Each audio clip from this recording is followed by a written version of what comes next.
to start by asking you what the number one most drank soft drink in the entire world, other than water, of course, would be. What would it be?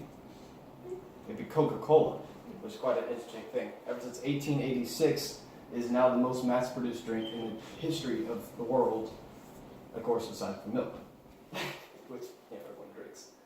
Every modernized country has availability to it, and why this is not simply because of its unique sweet taste, but also because of its marketing and history that revolutionized advertising, bottling, and soda itself. Now, one interesting thing I'm going to start with is how Coca-Cola started. No one knows the recipe. That's the interesting thing. No one person knows the entire recipe. There's only one existing written copy of the whole recipe down, and it's locked away in a safe.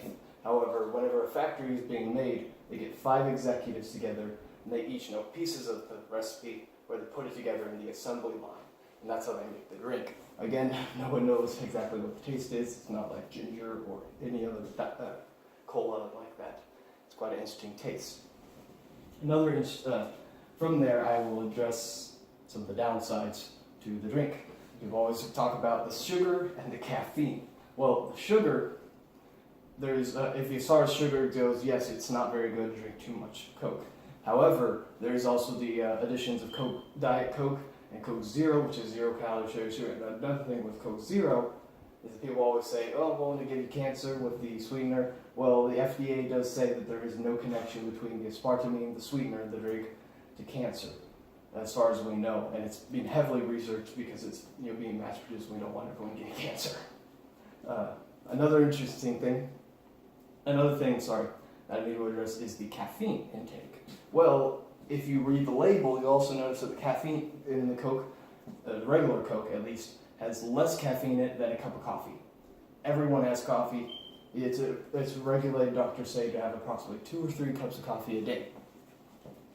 At most, that is. And for a sense, I knew my great-grandfather, he had 3 cups of coffee, one with each meal, every day, even into his old age, and he lived to be 94 years old. I don't know if that has anything to do with his health, but hey, he walked a lot. Another thing, after the sugar and the caffeine, another thing when you drink Coca-Cola is you'll be part of a legacy. Ever since 1886, again, I will go back and said they revolutionized bottling, soda, and advertising. Well, they were the ones to invent the slim-nosed bottle. This is so there's less surface area when you're gripping it, and the warmth of your hand will not warm up the coolness of the drink. Another thing with marketing is they invented spam mailing. They would go around, if you look at antique stores, you'll see reference of this. They have a lot of little things that they would just cram in people's mailboxes that's Coca-Cola printed on it. Just free stuff to give away, so they have their name on it. And this was being spammed. And that's where the word kind of came from. Spam cans, that's where it came from. Cans of spam. Another thing is the advertising of the image of Santa Claus. The big red fat guy that we know today was started by an artist hired by Coca-Cola. That's why he's always all the TV advertisements as that image. Before then, he was in different colors and grays and blue robes and whatnot. Yes, another part of the legacy of Coca-Cola is how they donate. When you help Coca-Cola, you'll also be helping out those in need. Approximately every year, the philanthropy branch of Coca-Cola donates millions to people in need. Just last year, in 2017, when Hurricane Harvey struck, they donated approximately $2 million to those in need through the Red Cross, which was a really big deal and helped a lot of people out.